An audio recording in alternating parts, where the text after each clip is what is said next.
Good afternoon. A very warm welcome to you. Thank you so much for joining us. Today we're going to be doing form actions and having a look at how those work. So my name's Phil. I'm part of the form building team here at Formatize, and it's my absolute pleasure to run through this with you. If you have been with us for a long time, then I'm really hoping that I can enlighten you somehow on something that you weren't aware of with form actions, maybe just a little hint or a tip or something like that that might help you improve your actions or maybe help you set one up that you've never seen or used before. For those of you who have been with us for a short amount of time and you haven't looked into this kind of thing yet, then this is a great place for you to start. It's a really perfect way to really take advantage of how a digital form has so many advantages over a paper form. So I'm hoping this is an exciting thing for you to see. If you're brand new with us, then you're certainly in the right place because we can set up these form actions, which are basically triggers to make things happen when a form gets submitted, whether it's emailing the PDF to the client or creating a job or creating a CRM client. There's so many things it can do. So if you're new with us, then this is a great way to start and automate these processes before you really get going. There's quite a few form actions that we're going to go through. There's probably 3 or 4 that we won't touch on this. They're more actions, things like updating a workflow. They are more part of another module called workflows. So it's really not going to make any sense unless there's workflows set up. So I won't cover those today because they are covered in webinars regarding those modules. Okay, so without any further ado, we'll jump into it. Before we start, I just want to go in and show you a few things that I'm going to be referring to. So we'll go and do that first. So, okay, just turn the camera off. So we'll go up to Forms and View Form Templates. What I quickly wanted to show you, I've set up just a demo form here, which might be a good idea too if you want to test some actions. Just set up a demo form and play with that rather than setting it up on your actual forms. So get it right, make sure it's doing what you want it to do before you go live with it. There's nothing you can break, so go your hardest. If you click on these 3 little dots here and go to PDF options, you can see here that there is a field where you can set the default submission status. So when a form gets submitted, it comes in with a status. So it will default to OK. So that means basically no status. But you can choose what it comes in as every time the form gets submitted. So if you wanted every form of this type to come in as pending, then you can choose that, and it will happen every time you submit a form. Now, the reason I'm showing you this is because it is part of form actions requiring statuses and setting statuses. You can also modify a submitted form status. So I just wanted to show you that as an option of setting up the status in the first place. The second thing I wanted to show you is in the form builder, and this is for an action called updating a CRM client, okay, which we'll go through probably halfway through today's webinar. So the client name here is a CRM field from over here. I've dragged that into the form, and if I click on that, over here you can see the field settings of this client CRM field. These here are items linked to the CRM, and these are form fields from the form. Okay, so when you come in here first time, they'll all be none because none are connected. What you can do is click on here and choose what field in the form you want to pre-populate into what question on the form. So details from the CRM client can auto-populate in here. So when I open a form and start it, I choose the client name. If these are connected, then this, and this will auto-populate into the form. Okay, so that's how this CRM linking works. Now, it's an important part of one of the email actions that we're going to go through. Okay, so I just wanted to quickly show you that. If it's not something you understand, there is videos on it, and you will find it in the user guide up here in settings.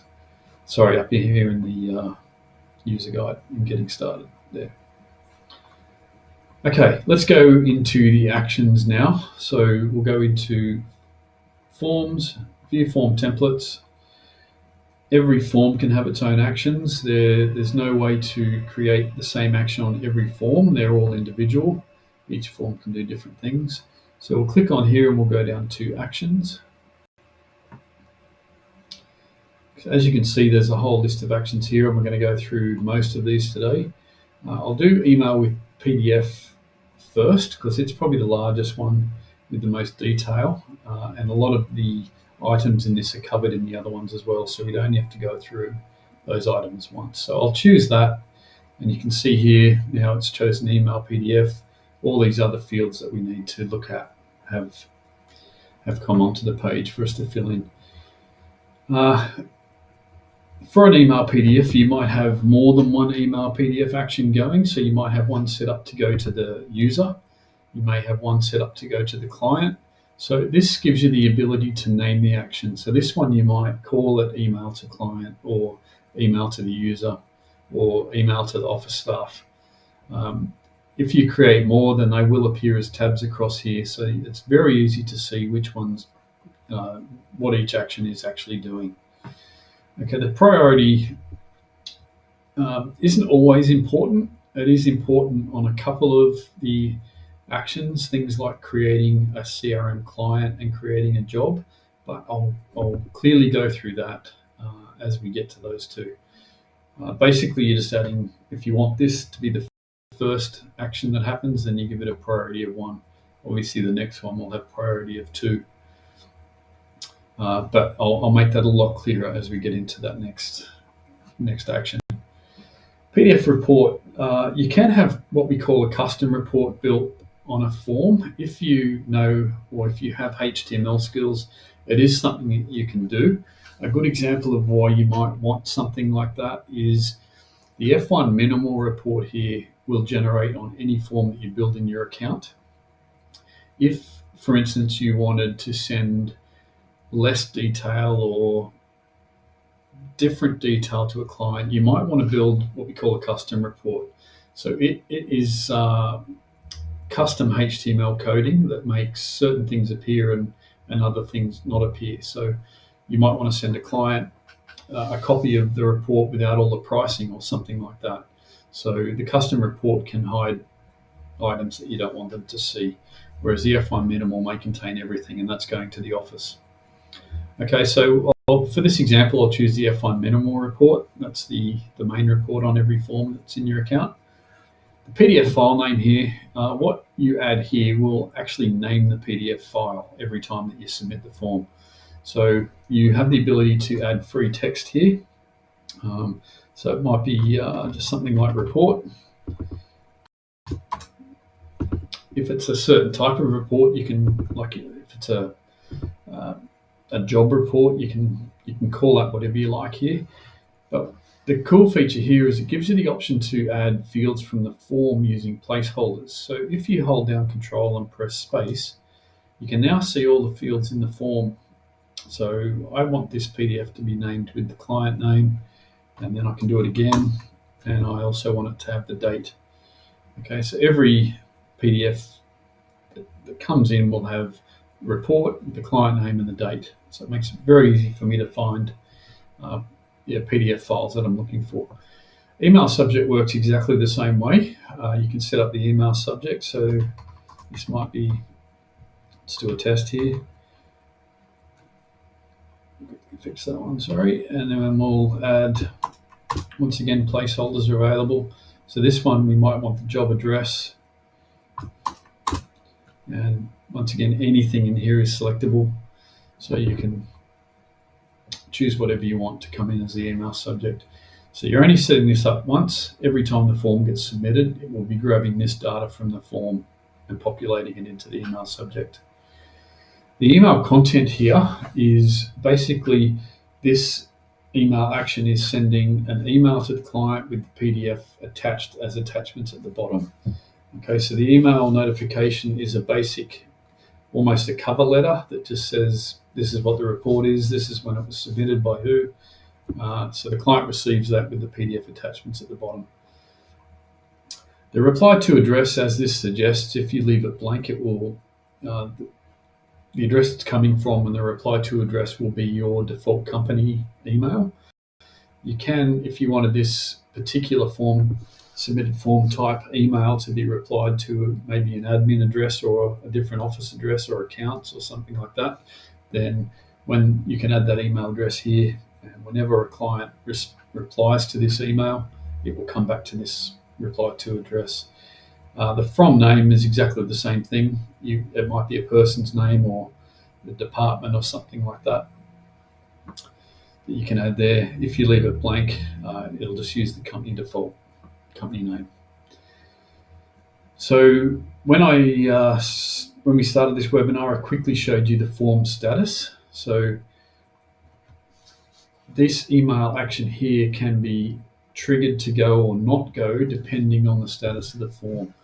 So you might have a required status of accepted for this email to go.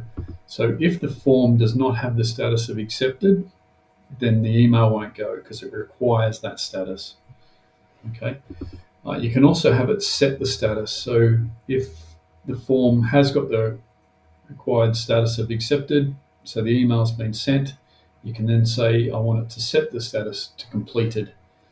Okay, so the email gets sent because the required status is accepted, and that automatically will set that status to complete. The delay in minutes, you can set, once the form's submitted, you can set a certain amount of time after that. Like you might not want the client to get the email for 20 or 30 minutes or even a day. So you can work out how many minutes that you want it to be delayed by and just add that as a number in there. Now, conditions are a really powerful part of an email action. You can set this up so that an email will only go if certain fields in the form are answered a certain way. So I've got a couple of examples in here. If you choose that select, you can see all the fields in the form. So I've got a dummy question in here, was the job complete? And the two answers to that question in the form are yes and no. So let's say I only want this email to go if the answer to that question equals yes. Okay, so now if the user answers no in that question, then this email won't go because of this condition. Okay, now you can add as many conditions as you want, but just keep in mind that all conditions have to be met in order for the email to be sent. Okay, down here, quickly before we go into resources, I'll just scroll back up here. You can see the resources tab here, which allows you to add resources to your account. So they might be things like material safety data sheets or product labels or information brochures, anything like that you can add there. They're then available to use throughout the system. This is one of the places in the system that you can use those resources. So if I choose add resource, what I'm basically doing here is sending the resource, whatever it might be, a PDF or a Word document or anything like that, sending it along with the email. So I click on here, choose what resource I want to go. In this case, I've put in a demo chlorine product label. So let's say I'm doing a cleaning job for a client and I've used chlorine on the job. So I want to send them the product label of that chlorine product that I've been using, just for safety, to cover myself. Okay, now let's say I didn't use chlorine on the job, so I only want that to go if I have used chlorine on the job. So what I've done here is I'll add a condition, and I've got a question in the form, was chlorine used? You can see it here. Was chlorine used equals yes. So now this resource will only go if that question is answered yes. Okay, so you can build these questions into your form to make these conditions really easy to use. Once again, you can add more resources, more conditions. All conditions need to be met for the resource to go. The conditions that you're setting on the resource won't stop the whole email from going. They'll only stop the attachment from going. Then we're down to the recipients. So you can add multiple recipients to an email action, and you've got options here. There's three basic options. You can send it to a field in the form, like maybe the client email. So this is the recipient of the email. You can choose whether it's to CC or BCC. Down here you've got, if you scroll right to the bottom of this drop-down list, you can see Other. That allows you to add your own email address. So that might be an accounts email at home, at the business, or admin, or anything like that. And there is one more option down here for the user. So you can send the user a copy. So if all the conditions are met on this email, it's now going to send to 3 different emails. The client email in the form, the other email that I've added here, and the user email. Okay, so you might want to set up a separate PDF action with different parameters to send to the user. So you might want to remove that one and have that in a separate email PDF action. So once you've finished that and you're happy with it, obviously you need to save it down the bottom. Otherwise, if you move out of this page, you will lose it. So that's an important step of the process. So that's basically it for the email PDF. What I'll do is refresh this page, and we'll go to the next action. If you use the email, now this is a simplified version of email PDF. Once again, it's got the action name, so you can name the action whatever you like, so it's easy to identify. Priority is the same. Now, the difference between email and email PDF is the email will send the content of the report as the cover page of the email. Okay, so it's actually the content of the email rather than an attachment. Probably not recommended for big reports. If you're doing big inspection reports or anything like that, it's going to be a much better user experience for your client to view the PDF via a PDF viewer rather than seeing it as email content. Different browsers will, or different email systems will display it differently. So it's a much better idea if it's a big report to send it as a PDF attachment. Email subject works the same way. You've got text and placeholders. Form status, yeah, you can choose what that's going to be. Conditions and resource conditions all work exactly the same way as the PDF. And you've also got the delay and add recipients, which is all exactly the same as we've already been through. Okay, so that's the difference between email and email PDF. I'll just refresh that again, and we'll go to the next action. This time we'll choose, I'm not going to go through insert update database. Forms can do database lookups, so you can choose something in a form and that will populate data into other fields in the form. This action here gives you the ability to update or insert new lines into that database, but that will be explained in a more specific database video webinar. The action name works exactly the same. Sorry, I'll choose we'll do the email PDF with the chat attachments as the next one. So this is different to the email PDF. This is allowing you to send more than one report. Okay, now a custom report can have different data in it, so you might want to send the F1 minimal and the custom report to the same client at the same time. The action name works exactly the same, priority works the same. This button here is where it's different to email PDF.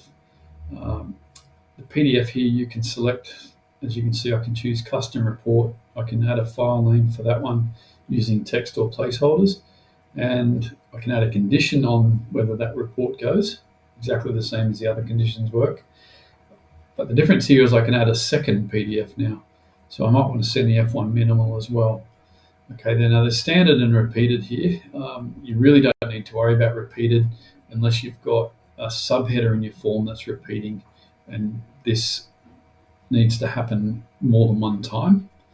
It's a little bit hard to explain, but if you leave it as standard, that's going to work for 99% of your cases. So for each PDF, you can name the file. Okay, you can add conditions to each PDF, whether they go or not, in the same way that other conditions go. You can add more PDFs if you have them. Email subject works exactly the same way as it does in the other ones. The email content is the F1 email notification as default. So that's just like a cover page showing information about the report, and then the attachments will appear at the bottom of the email. Reply to and address and reply to name work exactly the same way. The statuses work exactly the same way as we've already been through. Conditions and resources work exactly the same way as we've already been to, so do recipients. Okay, so the email PDF with attachments is basically a good way of sending multiple reports in one email. All right, let's refresh the page again and we'll go to the next action. Update workflow we're not going to go through today because it's part of another module that's much better covered in a separate webinar. Create CRM task, we'll jump into that one. Once again, action name works the same way, so does priority. If you click on task type, so basically this is going to set up a task in the tasks tab of CRM when the form gets submitted. So you can select what sort of task it is. So it might be that you want someone in the office to call the client. This field here will give you access to the CRM element in the field. So it's basically telling you which client it's going to attach this task to. The title, you can call the task whatever you like, completely up to you. It also gives you the option of adding placeholders. The description of the task is the same thing. You've got text and placeholders to add in there. You may want to add a certain amount of time after the form is submitted to when the task is due. So this one's in hours, so you can type text or you can use the up and down arrows to lessen or greater the amount of hours after the form is submitted that this task will be due. The task 2, so this is a person in the business that is a user on Formatize. You can set the task to a particular person. If the person that you want isn't a user on Formatize, you do have the option to add them as a user at this stage. The form sender is the person that is submitting the form. So they might be the person that's getting this task assigned to them. Once again, the conditions work the same way. This will only create the task if a certain field in the form is answered a certain way. I will show you what's a good example here. Let's say client email. So you can have a condition on, the last two conditions I've showed you were multiple choice questions where you have a specific answer that you're choosing, but you can also have text fields. So this email is basically a text field. If it contains a certain text, then the email will go. Okay, now once again, if it contains, then that text must be contained in there. If it's equals, then the text has to be an exact match. Okay, so this task will only be created if this condition is met.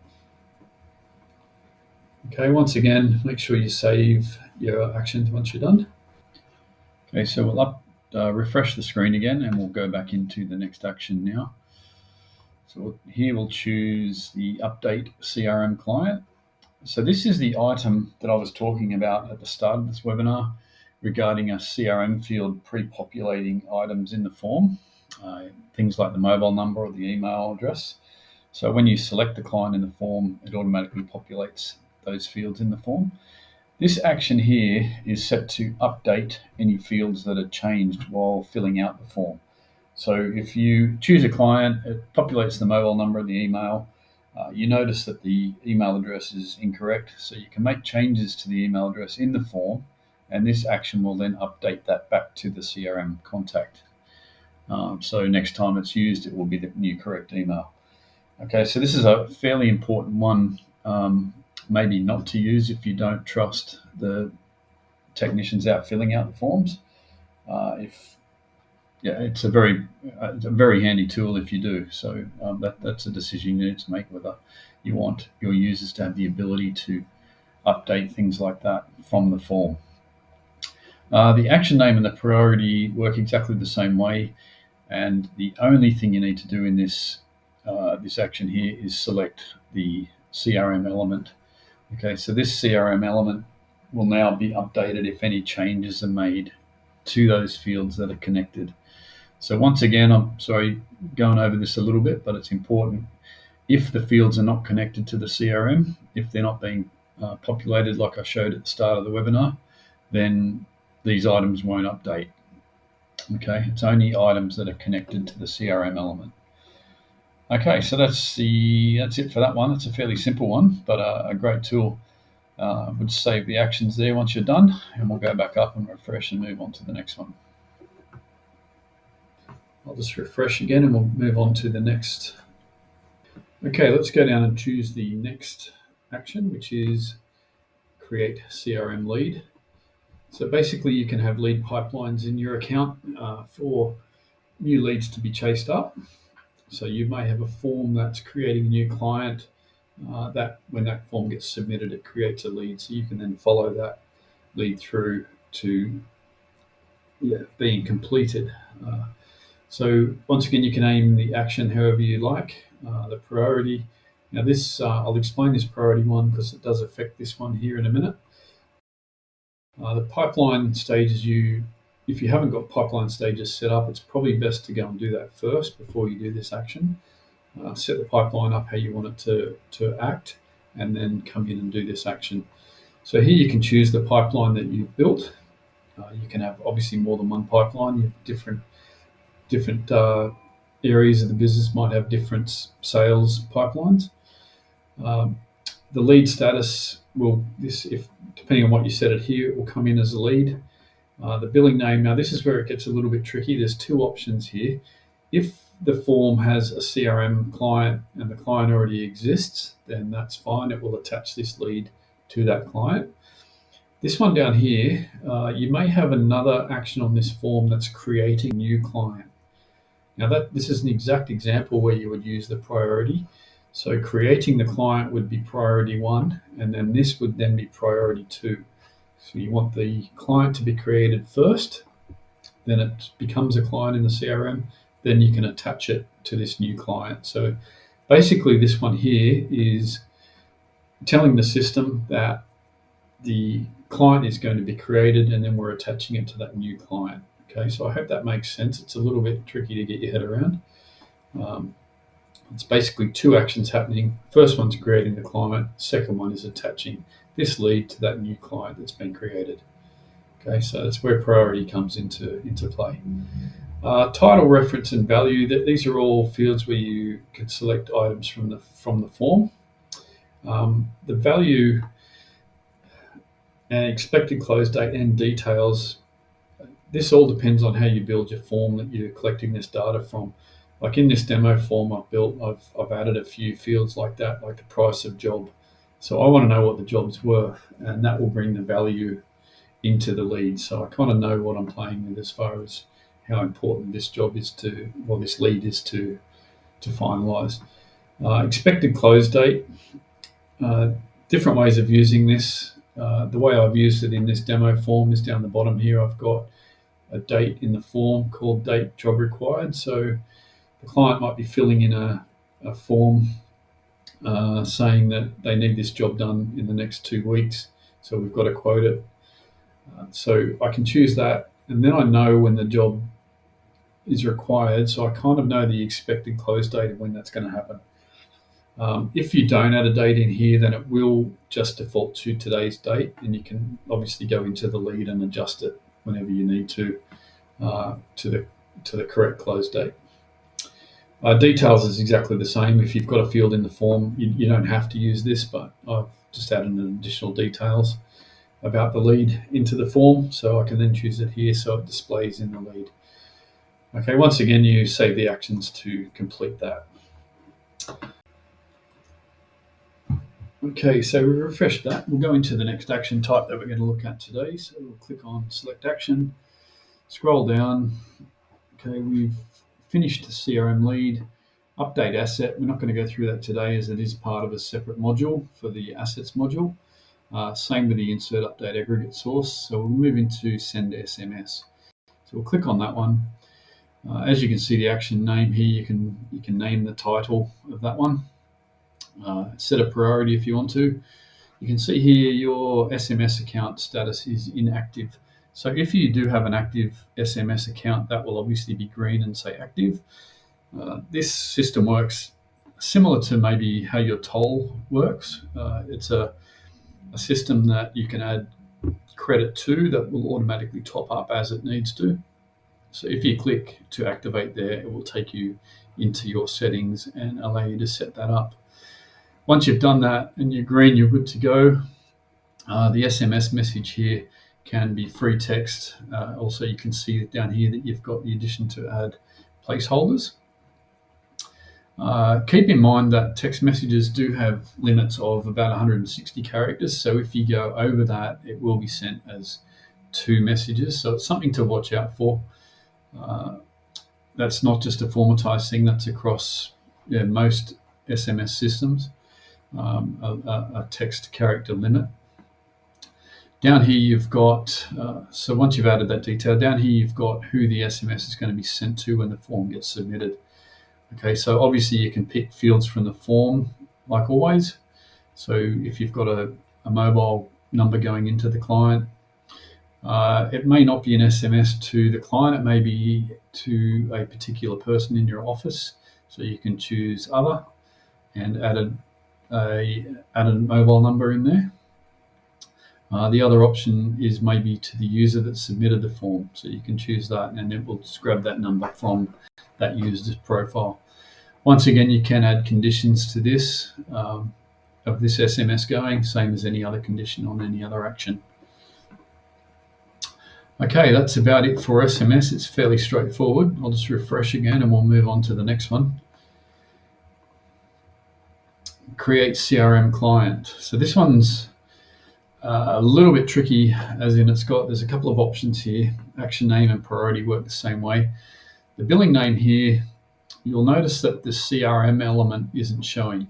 Okay, if you're creating a new CRM client, it's got to be from a form that's using text boxes rather than the CRM element.